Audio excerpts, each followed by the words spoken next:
రంగంలో ఉన్న 1000 సంవత్సరాల నాటి శ్రీ రామానుజాచార్యుల వారి తిరుమేను అనగా పార్థివ శరీరం అద్భుతం సేవించుకోగలరు. శ్రీమతే రామానుజాయ నమః.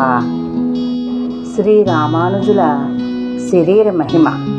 శ్రీరంగంలో ఆయన శరీరాన్ని గంధపు పేస్టు మరియు కుంకుమ పువ్వుతోనే సంరక్షిస్తున్నారు. ఎలాంటి రసాయనాలు వాడరు. ఈ పవిత్ర శరీరం ఆయన విగ్రహం వెనుక ఉంచబడి భక్తులందరికీ దర్శనానికి ఎప్పుడూ అందుబాటులో ఉంటుంది.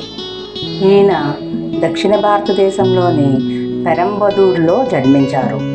ఈయన విశిష్టాద్వైత్వం బోధించాడు. జీవాత్మ పరమాత్మలో కలిసిన దానికి ఒక విశిష్ట ఉంటుందని ఈ సిద్ధాంతం చెబుతుంది.